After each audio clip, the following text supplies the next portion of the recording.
ના ભાઈ આજે છે ને ઉઠ્યા છે બહુ જ મોડા. કેટલા વાગે ઉઠ્યો આજે તું? 10:30 પોણા 11 ઉઠ્યો અને નાયો હમણાં 11:30 હે ને? બહુ ગાવે છે. રાત્રે 2 વાગે સુધી જાગે છે. હા આટલા વાગે જાગ્યો હતો તે? અમને ઊંઘવા નતો દેતો. તો રહી રહીને બપોર પછી હાંજના ઊંઘ્યા અને પછી મોડો ઉઠે હાંજના.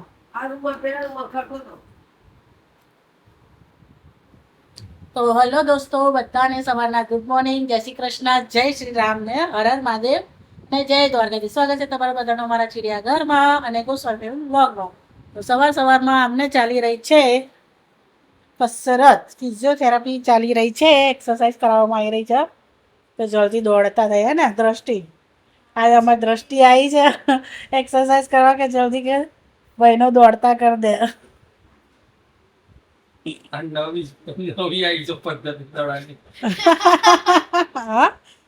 આજે નવી પદ્ધતિ આ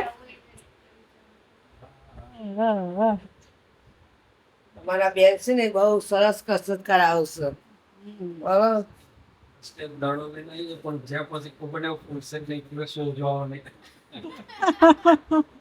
વિચાર જ છે શું કરે કે સોજો આવે, એવું વિચારવાનું કે સોજો આવે સોજો આવે. હવે ક્યાં ઉઠી તાર લઈને બેહી રહે સોપર.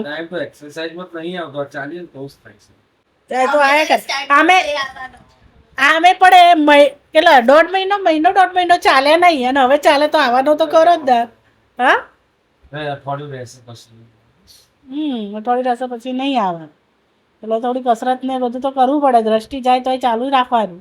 સોજો આવશો કરી બે નહીં રહેવાનું પગ લઈ.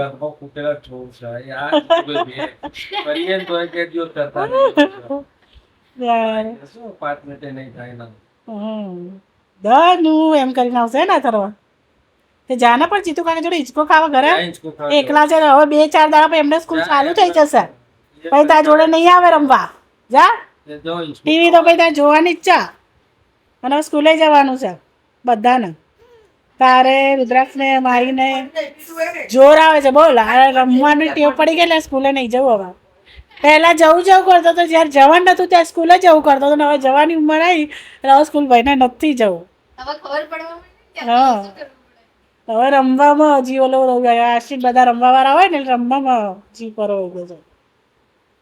બોલો અત્યારે ડોક્ટર સાહેબે ના પાડી છે બોલવાનું નહીં. મોઢેથી તું દ્રષ્ટિ બોલવા ના પાડી મોઢેથી તો બોલો. સુરેશબેન દ્રષ્ટિ કે એમ જ કરવાનું. હા બોલો એડા કે અવાજ નહીં નીકળે. નહીં નીકળે એટલે જ કહું છું ને. એ જોઈ દે છે કે નવામાં કઈ નવું ના થાય છે. ના, એવું તો કહું છું. એટલે જ કોઈ ટેન્શન નહીં મને. હેલો ગાઈસ, બધાને જય શ્રી કૃષ્ણ, હર હર મહાદેવ, જય શ્રી રામ અને જય માતાજી. સ્વાગત છે તમારા બધાનું અમારા ચિડિયાઘરમાં અને અમારા ગોસ્વામી ફેમિલી બ્લોગમાં. તો ભાઈ જો નહીં ધોઈ નાસ્તા પાણી કંઈ બેઠો છે અને અમારા બેન આવે છે અમારા ફ્લેટમાં જ રહીશું એટલે અમને તો પેલું બોલતા આવડતું નહીં. ફિઝિયો હા એ ફિઝિયોથેરાપી એ કરું છે બેન. પણ અમારે તો કસરત અમે તો કસરત મને તો ખબર પડે. એ ફિઝિયો બીજો મને ખબર ના પડે બરાબર. એટલે આ બેન કસરત સરસ કરાવશે મારા અમારા ફ્લેટમાં જ છું અને નાની દીકરી જ છે એમ કહો.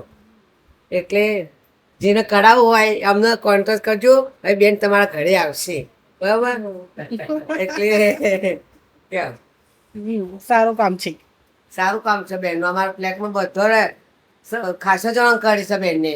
કેવું હે દ્રષ્ટિ બેઠા બેઠા ખાવાનું મળે, બેઠા બેઠા બધી સુવિધા મળે, બેઠા બેઠા એક્સરસાઇઝ કરી જાય. આપણે કોઈ લોડ તો એક ખાલી ચાલવાનું કીધું એમાં સોજો ચડી જાય. બોલો સોજી જોડે પણ કેવું ચાલવામાં મજા નહીં આવે. બીજું કોઈ નહીં. ચાલવા તો હાર બધું ચાલે. કે હવે આમ તો ભારે ભારે લાગે કે પછી ચા એટલે ચાલવાથી શું જોતો છે પછી હું કોઈ તકલીફ તો નહીં હોય ને. એ તો મેં એમના પહેલા દિવસે ગાવા સોજા બહુ ચિંતા નહીં કરવાની. આ બધા છે ડોલા એવું લગાવી ઓલું કીડી તો બાપા બહુ વાગ્યું બાબા એવા છે. આ બધા પોપલા છે પોપલા પોપલા છે પોપલા. આ તો ખાલી મજા. હા એ તો જીતુભાઈ જોડે રહીને કશું ના થાય કરીને કરાવડાવ્યું એટલે જો પહેલેથી કહી દીધું આવું આવતા તો કરાવત. તો ભાઈ જો એક્સરસાઇઝ તો આપણી પૂરી થઈ જઈ. હવે આવ્યો છે આઈસિંગ નો વારો. એટલે આમ લાકડા જેવો બરફ છે ને એનો મૂકી જ દેવાનો જ્યાં સુધી અંદર ફીટ ના થઈ જાય ને બધું તાલ હતી એનું. એટલે આમ નામ 5 મિનિટ રાખી મૂકવાનો. કેવી હાલત થાય, સૂન પડી જાય. શૂન્ય થઈ જાય બધું. આજ તો દડો લઈને આમ એવું આમ રગડી કાઢી સ્પંચ નો દડો તો ને ના આપણો ટેનિસ બોલ વડે આમ ભોજો ઉતારવા આઈડી નહીં ખોલો. એટલે હવે ભાઈ એ લેતી જવા કલે આ ધોઈને પછી અંદર મૂકી દેજો. તો અમારે તો દર વખત માઇક તૂટી જાય છે, ખબર નહીં કેમ તૂટી જાય છે. કારણ કે અમે આમ વાપરીએ છીએ ડિઝીટેકનું.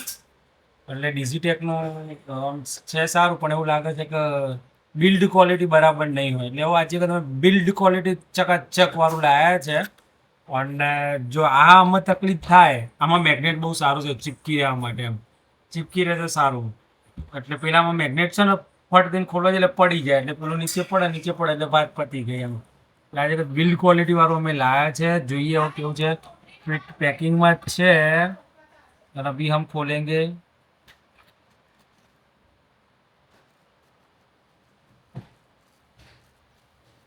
એટલે તમને શું કીધું એ થાય.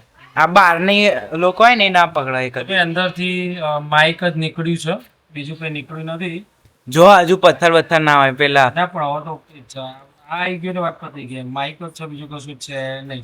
હવે સાલ જોઈએ કઈ સાલનો છે, જૂનું પધરાયું છે કે નવું પધરાયું છે.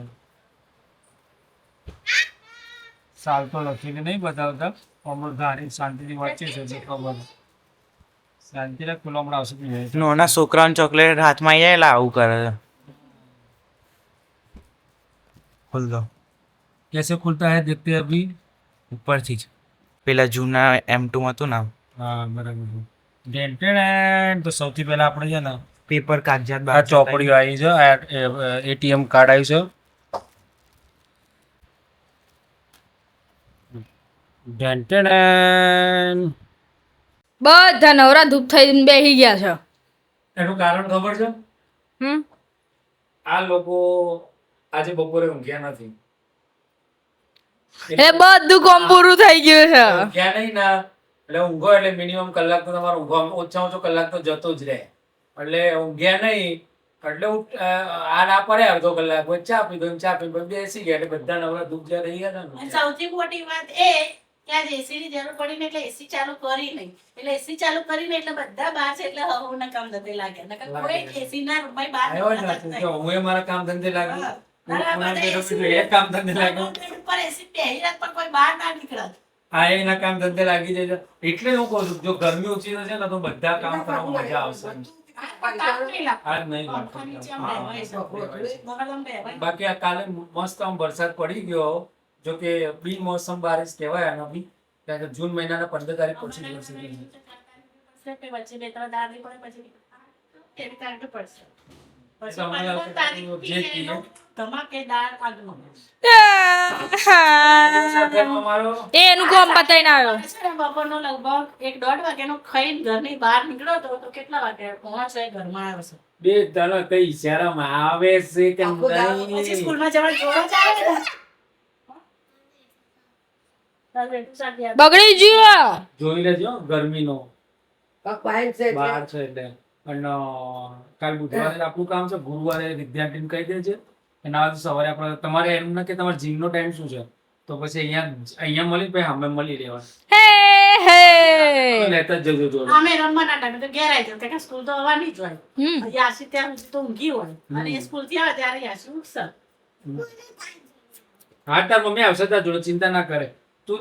તારી મમ્મી તાર જે સ્કૂલમાં જો એ સ્કૂલના રૂમમાં નહીં આવે. કારણ કે રૂમમાં મમ્મી ના બોલાવે તું તો બીજા છોકરા બીજી મમ્મી બોલાવે ને. તારી મમ્મી બહાર ઓફિસ મમ્મી બેઠા હતા ને ત્યાં બેસશે જ. પછી તું બહાર આવીશ એટલે તને બતાવી દેશે કે તારી મમ્મી બેઠી. ઓકે? બાકી રૂમમાં તો તું નહીં. જો બે વસ્તુ ફિક્સ છે, રૂમમાં તારી મમ્મી નહીં આવે. બીજી વસ્તુ એ સ્કૂલે જવાનું તારું ફિક્સ છે. આ પેલી તો નહીં જ ચાલે. બરાબર છે? તું 2 દાડા રોય 5 દાડા રોય પછી તારા ભાઈબંધ બની જશે ને પછી તું નહીં રોવો. અરે તો ભાઈબંધો મસ્તી મસ્તી મસ્ત પછી તો અથર્વ સ્કૂલમાં ભાઈબંધો જોડે રમી હા તો મેં તો કીધું તું નવા ભાઈબંધ હશે. હા એટલે અથર્વ તો સ્કૂલમાં ભાઈબંધ જોડે રમશે અને ઘરે આવશે ને આડા બારે ખાઈને એ ભાઈબંધી જોડે રમશે. ત્યાં સુધી એટલે યાસી જોડે રમવા જશે. પછી મજા આવે. ત્યાં નવા ભાઈબંધ બનશે ને તે બધા નાસ્તો બી નવું લાવશે. તને રોજ રોજ નવું નવું ખાવા મળશે. પડીશ તું. અને છે ને એ તો બધું બહુ જમવાનું લપસણી પછી તો ભાઈ તો ચમ નહીં જતો. અને ત્યાંથી થેલો આવશે તને. નવો નવો થેલો નવો બેગ આવશે. નવું બેગ આપશે. ત્યાંથી નવી બેગ આવશે, યુનિફોર્મ આવશે, બધું જ આપશે. કપડાં આવશે. પેઇન્ટિંગ ની ચોપડીઓ આપશે તને. ઓકે આનો પછી અત્યારથી જ ઉપાડો. બેટા મન में लड्डू फूटा. અમને લાડુ પૂછતા તો ગઈઝ રાત્રે 11:30 વાગે જો આ બા બનાવી રહી છે. શું બા બનાવવા બોલો જેવા ન કહેવાય શું કહેવાય? કાપેલા તળેલા બટાકા. શું કહેવાય? બટાકાની કાચી તળવાની બા કે કાપેલા તળેલા બટાકા.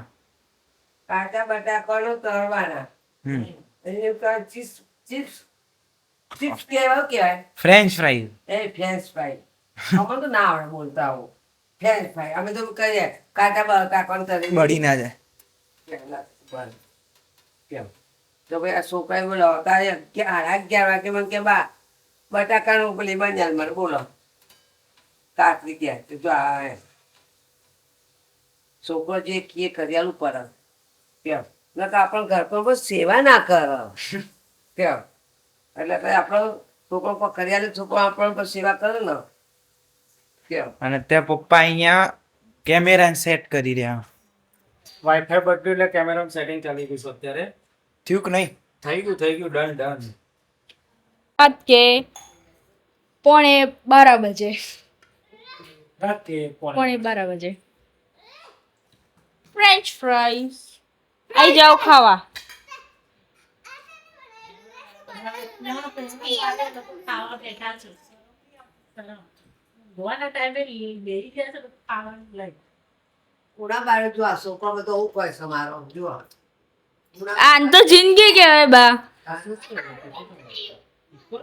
લઈને આલે એનું શું કર્યું? એલો મસાલામાં નાખ્યો. એને આલે પણ તો મીઠું મઠું નાખો. ઓલો મરચું છે એટલે. મીઠું મઠું નાખો. એમ કહેતો તો માન થોડું મરચું નાખ તો બાય આપી દે.